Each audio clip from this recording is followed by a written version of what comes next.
Okay. Oh, all right. So I'm just going to record this. So I just wanted to drop some teachings down. I think, first and foremost, we are, I think cosmically, right, there's a whole shift happening anyway. Everyone's feeling like challenged and pressured in some way, shape, or form at the moment. And I think, these times just come and go. It just seems to be one of these kind of times. So just be mindful of that, as they say, it will pass. So whatever you're, having to deal with, just remember it will go away and things will continue. So remember that. I wanted to share some insights and learnings that I've picked up over the recently, which I thought would be useful. Um, First thing I wanted to share with you was a little quote by Dr. James Hollis, and he wrote, uh, "In the end, we will only be transformed when one can recognize and accept the fact that there is a will within each of us, quite outside the range of conscious control, a will which knows what is right for us, which is repeatedly reporting to us via our bodies, emotions, and dreams, and incessantly encouraging our healing and wholeness." Right now, he's talking about the power of will. Okay, the power of will. And in times where, things may feel challenging, and they do get challenging from time to time, we all know it, we all feel it. And, just having our preamble before starting this recording, everyone's going through, seems to be going through some kind of challenges in life right now, whether it's personal, professional, whatever it might be. So, just be mindful that it will pass. And the antidote to that really is twofold. One is, as as Dr. James Hollis spoke of, our will. And that will is something that's an intrinsic part of something that's inside us that's leading us to our wholeness. Okay. To our own wholeness. So if things are first and foremost distracting us from who we are and being whole, healed, and happy, then it's not healthy for us, first and foremost.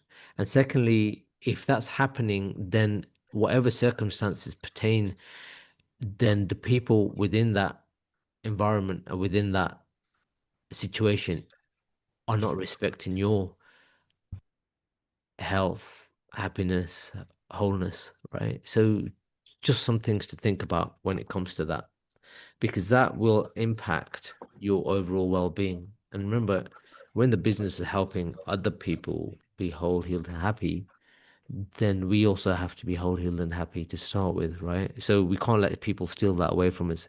So, well, I'm not saying they are doing that to you. I'm not saying they're not doing that to you. I'm just saying be aware of it.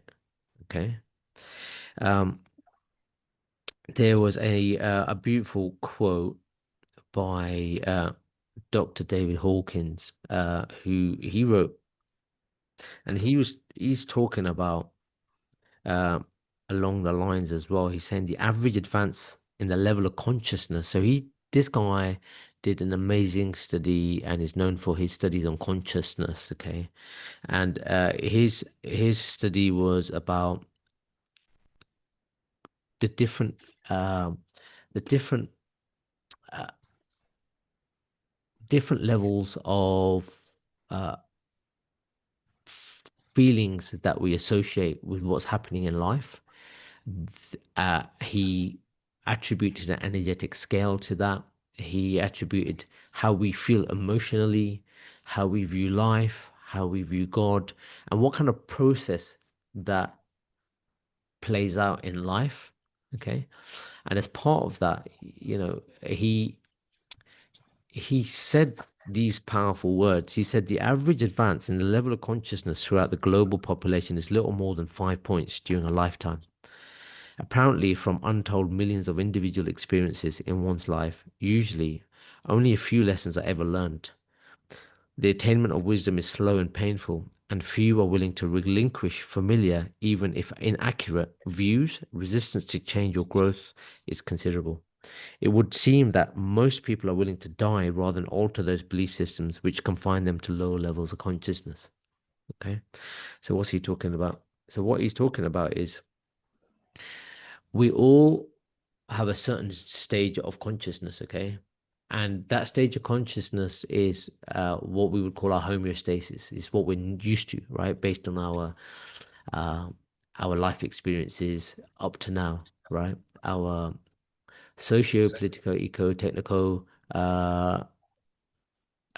environmental programming that we're exposed to, right? That means in our families and schools and everything that we've ever been exposed to, our friends and so on. And so we have this intrinsic vibrational frequency, but the one that we're resonating at is not necessarily ours, right? It's something that could be imposed on us, like I said, through the environment, the socio-political, technical, economical, environmental factors, right? That are outside us. But our intrinsic vibrational frequency might be one that is much higher than that. So first of all, we have to kind of get back to that. And then from there, we need to rise as much as we can. Okay. And he goes, it goes on to say that most people never make it beyond being driven by fear or anger. Okay. So a lot of people are just stuck in fear or anger. So one of the things I wanted to, and again, this isn't directly relates to anything that, you spoke about earlier. This is a generic conversation around where you are as a whole, holistically, right, and how to rise above that. And this is really following on from the meeting that we had 2 weeks ago on the 13th. Okay. Sorry, Sifu. May I ask about the name of the guy who conducted this study again? Dr. David Hawkins. Oh, okay. Okay. Now he, there's but there also is evidence that shows that there are some people who grow hundreds of points up the scale in a relatively short period of time. In other words, someone could go from a very low state of consciousness to high or the highest state of consciousness. Okay. But that's very few and far in between, right? But he's saying it is possible, and he's seen that, and he's studied tens of thousands of people over his lifetime. He passed away in 2012. Okay. And one of the things that, one of the things that he found was that all progress, first of all, starts by telling the truth. Okay. And only then can you reach a state of acceptance, love, peace, and even enlightenment. Okay. So the main teaching there is that stop operating through brute forces of emotions or energy, in particular the lower vibrational energies. So one of the things that came out of that was going back to the little mindset exercise that we did last in our last meeting, and where you are with that was the things that came out were imposter syndrome, overwhelm, anxiety. Okay. Now, those three emotions actually encapsulate by fear.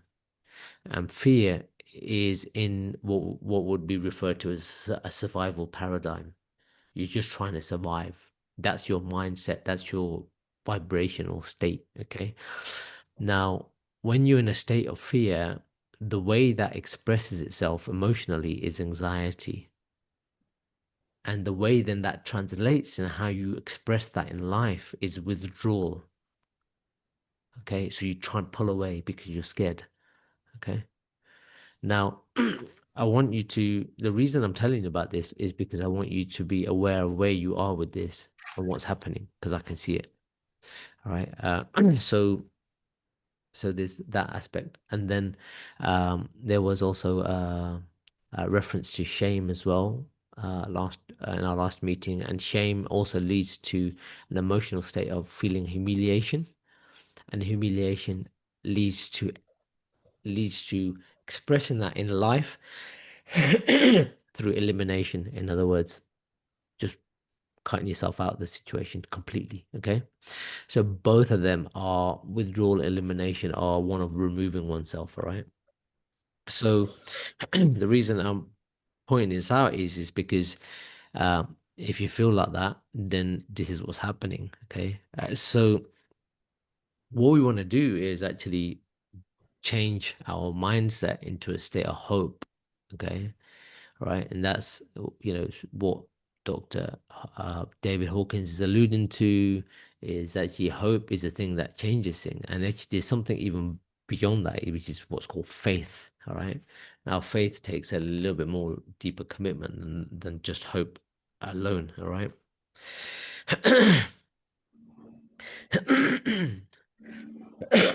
Sorry. So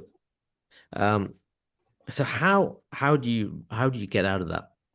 Now, first and foremost is the studies have shown that the best way to break out of that mold is to align yourself with a meaningful cause, a meaningful mission, and start to belong to that. Now, this brings us to what we're doing right now, because I really feel that this is a meaningful course, helping people cultivate self-mastery. And self-mastery, the biggest thing of that is in the mind. I really think, and I really feel from my experience, years of experience, and communicating with you guys, not just physically, but also energetically, is that this is a test. This is your test around your own self-mastery. Are you really ready? Do you really believe in it? Can you really make it work for yourself? This is a little test for you. And you need to conquer that on your own, right? And as consequence, you need to go back to where we started. And where we started was, I asked you questions in the initial meeting that we had, where we discussed, why do you want to do this?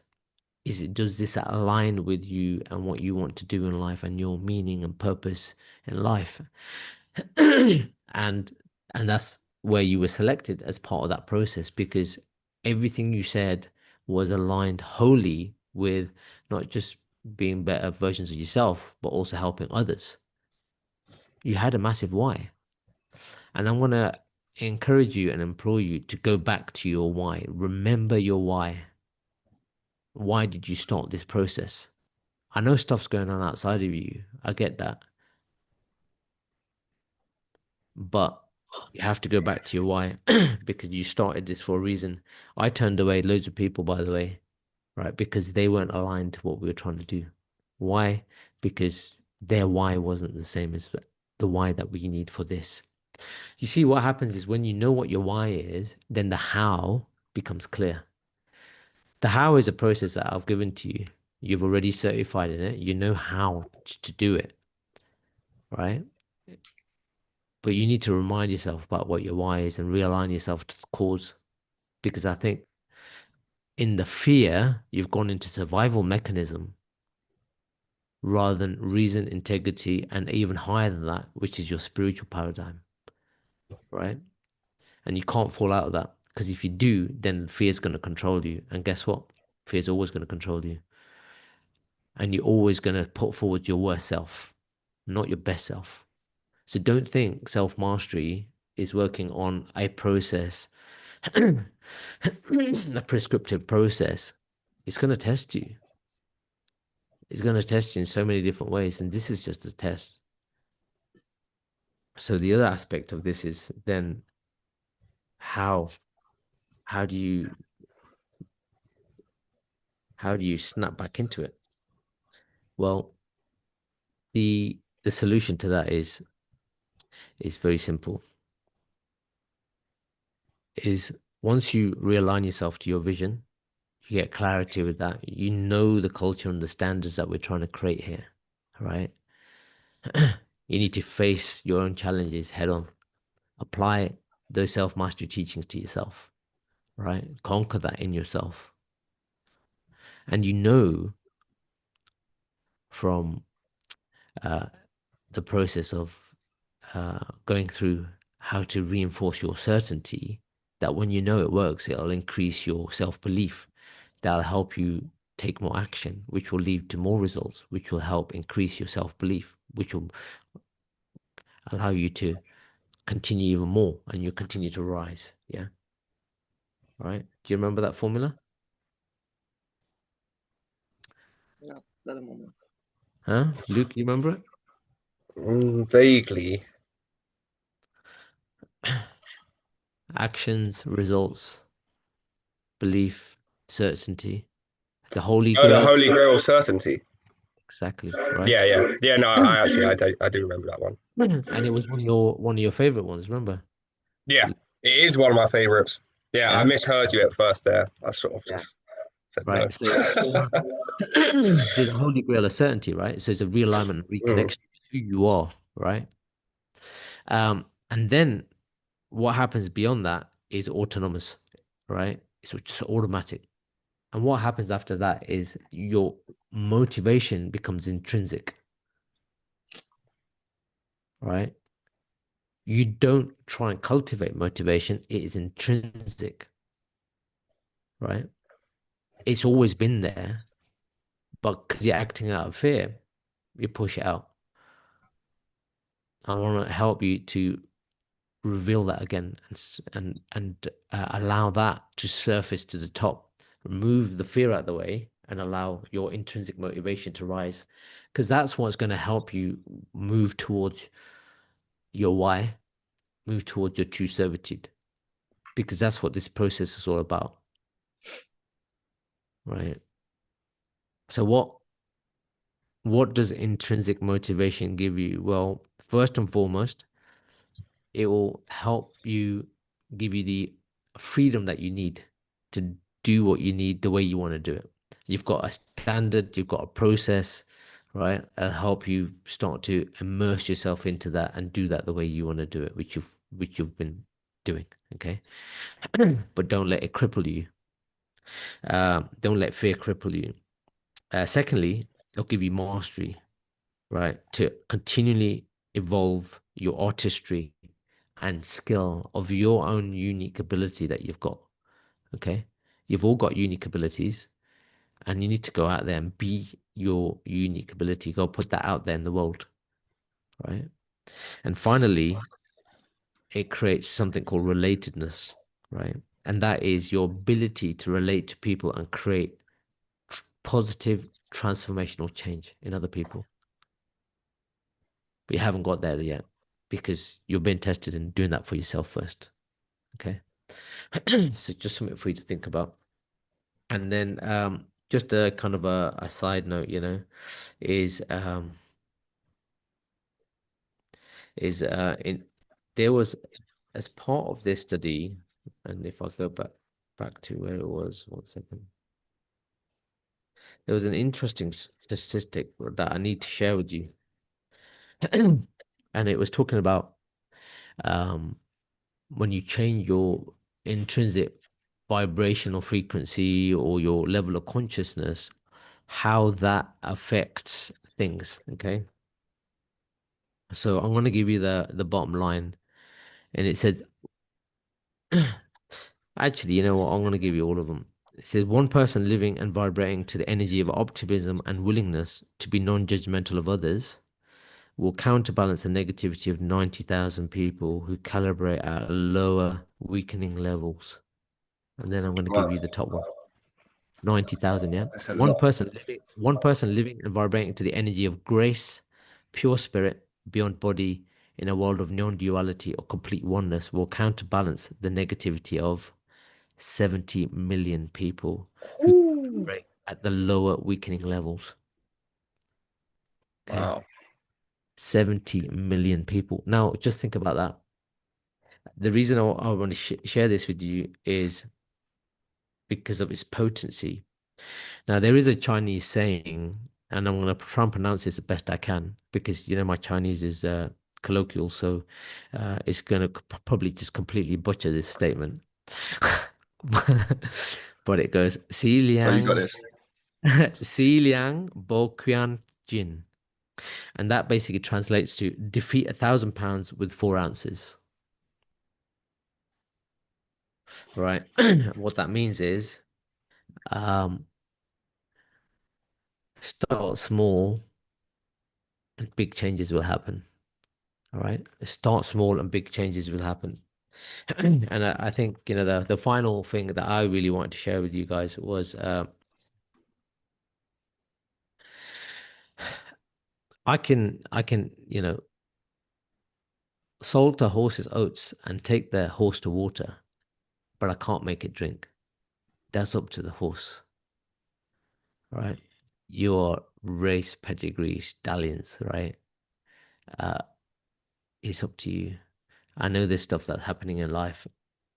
I get that. I'm not saying ignore it, but I'm saying don't let it control you. Don't let it diminish who you are. Don't let it leech away your cause in life, you from attaining your why and how, and putting yourself out there. Don't be crippled by fear, and don't be crippled by shame and humiliation. And that's really what I wanted to share with you today. And I think if you guys can just kind of let that percolate and assimilate and you know, see where that lands with you.